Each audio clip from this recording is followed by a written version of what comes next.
I learned from my mentor. I told you I had a mentor for some 20 years, Santiago, and he told me that, he was a hypnotist for many years before I met him, and he had quite a bit of experience. And when I became a hypnotist, I asked him about this, and he told me, well, look, the secret to this whole thing is that your unconscious mind has to communicate with the unconscious mind of the client, or the subject, as we call it. And the truth is that you go into hypnosis with them. If you don't, you can't do the work. So both of you are in that state, So somehow that made sense to me. Somehow when he explained that to me, it made sense to me. So I would spend all day in hypnosis, really, because, I would start working in the morning, one client after another. Sometimes I wouldn't even take a break, and you're in that altered state all day long. And, it's funny, Christina sometimes tells me, look, you got to organize the office, you got to charge people, and you got to remember to charge people. Well, when you do 10 sessions a day and you're in that state all day, sometimes you don't even think about charging. Like you're so, you're thinking of other things. I don't know. It's difficult because those are two different realities. But to answer your question, and she's right, by the way, of course, I'm just saying that, like you're in that state all day and you kind of forget a few things, but you forget things that don't belong in the world, I guess. But to answer your question, when a person is in front of me and they're talking about the situation, my job is to relax as much as possible as they're describing the problem, as we're discussing what we're going to be doing. My job is to remain as neutral as possible. We call this the zero desire state. This is a term that we use in therapy, because if I have a desire that you heal, that desire might seem really innocent and really good and really positive. What a nice guy, he wants me to heal. But that desire interferes with the process. That desire becomes contamination. If this were like a lab and I'm doing some chemical work, it's contamination. It's going to affect the result. So whether I desire for you to do well or poorly, either way, that desire contaminates the process. The job of the hypnotist is to remain in a state of zero desire. And that state of zero desire corresponds to a state of self-hypnosis, because in that state of self-hypnosis, there are no desires. You're just there. And so as the person is talking, I'm able to ask questions, and I'm able to ask clarifying questions, but I'm not really trying to convince anybody of anything, because I'm not desiring anything for them or for myself at that moment. I'm simply absorbing what they're saying in that state of hypnosis. And so in a strange way, but true, what they're saying becomes a part of my experience. In a sense, I become them. In a sense, I live their lives. In a sense, I experience what they have experienced. And so when they come back and the conversation continues, I don't have to remember anything. It's almost as if I've lived those experiences too. We're talking about our lives. Now, I know that it might sound like I'm exaggerating a little, but it feels that way. And people who have come back to see me years after they last saw me always think that I have this really sophisticated note-taking system, because I ask about the dog and what happened to the vaccine that the cat took, and whether they, and they go, dude, you remember that cat? That was 10 years ago. It's like, yeah, it's the cat, like what happened to your, in other words, because in a sense, it became my experience as well. And so we're just talking about a common experience. And that's what I mean by changing the self-image. That's what I mean by allowing yourself to access your own unconscious. It takes a great deal of courage, because most people do the opposite. They want to defend themselves. They want to guard themselves against the contamination of another person's ideas. I did the opposite. I want to open up as much as possible and include their feelings, thoughts, emotions, and problems into me, into my experience, and then find a way to solve it together. So I practiced it this way, the way that I learned from my mentor for many years, and it worked remarkably well. I also got into trouble many times, and I tell my students openly, when I certify students, and I've, like I told you, I've had 3,000 in-classroom students and about 5,000 online over the years. So a few students have been through my teachings of therapy, not the other students, this the therapy part of it, which is different from the mystical.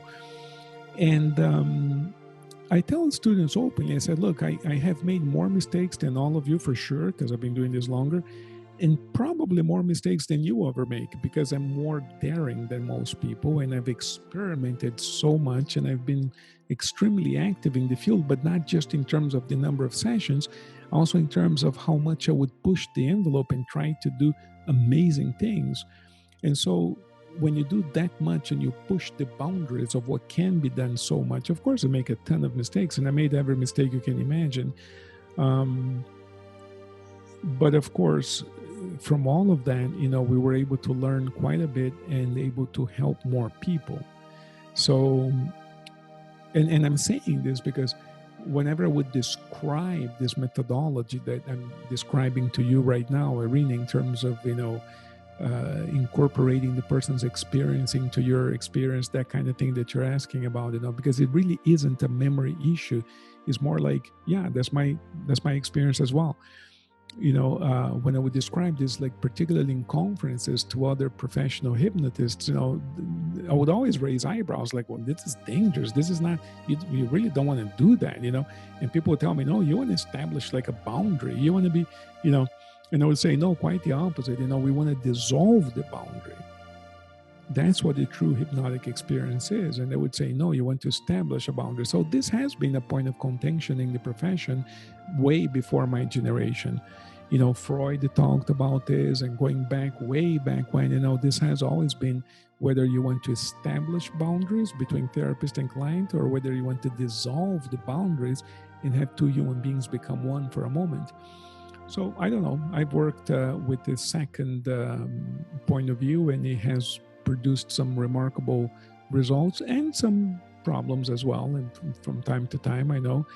But overall, the problems that were caused by my methodology, I've had to examine this very honestly, because I'm responsible to my unconscious, to my teachers. And in this world of the unconscious and mysticism and masters and gurus, in this world that I'm talking about, there's no such thing as hiding, if that makes any sense to you. So I cannot present myself to my teacher with a story that's not true. My teacher can read my heart and my mind like more than I can. In other words, there's no way to hide, essentially.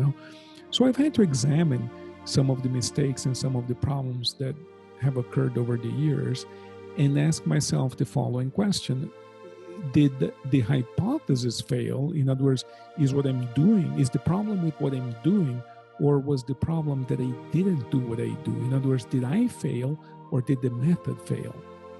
And that's a very important distinction. Did I allow my own needs to contaminate the process, thus generating the mistake, or is the method itself flawed? And to be honest with you, in every single case I can think of, it was always my own flaw, not the method's flaw. The method works flawlessly. It works perfectly well, provided that you can implement it perfectly, which I can't, but every year we improve. But the failures have not been, I do not believe the failures have been on the method. The failures have been on my ability to implement the method in some cases. I'll give you an example. A woman came to see me once, and I remember the session really well. It happened around the year 2000, and I remember the session well because it was the longest session I ever did. It lasted 6 hours.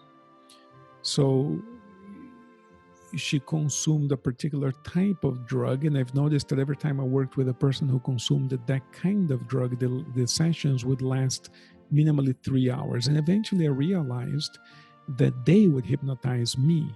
They would start telling stories about, and I would get involved in those stories thinking that they're telling me something that's happening in this world. But the things they're describing were not happening in this world. They were happening in the world of their imagination. But since I was trying to get the story, a story that has no thread, has no logic, I would get lost, not really lost in the story, but I would, like in my attempt to navigate through the maze of their fantasies, time would go by And the shortest of those sessions would last 3 hours, and maximally in this one particular case, it lasted 6 hours. Now, when I left that session, a 6-hour session, had you asked me, I would have told you, no, we've been here for about an hour and a half, maybe ran a little long, maybe an hour 45. So we call this in hypnotism time distortion, temporal distortion, like you completely lose track of time. Temporal distortion. We use this to our advantage, for instance, when we work with a patient who wants to go into a dental procedure and it's going to take a long time. So we use hypnotic suggestion to create temporal distortion. They think it only took 10 minutes, but it actually took 2 hours, that kind of thing. So taking 6 hours in a session created problems, right? That's an example, but really it wasn't because of the method. It was because I was not able in that case to apply the method perfectly well. And I can tell you all kinds of other mistakes, but I can also tell you about quite a few successes, like the couple of people that I mentioned in tonight's class, and a few other thousands like that. And so it's what can you do? Nothing is perfect, but so many people have done so well. It's absolutely beautiful. And I think that the method works, and it works beautifully well. You simply relax yourself. You put yourself in a state of zero desire. You put yourself in a hypnotic state to become absolutely neutral. And you sort of merge, and you sort of experience what the person is experiencing in such a way that it isn't a number of facts that you must remember, but instead they become a part of your experience. I hope this helps. I don't know. This is the best I can describe it to you. Does it help a little? Yes, thank you.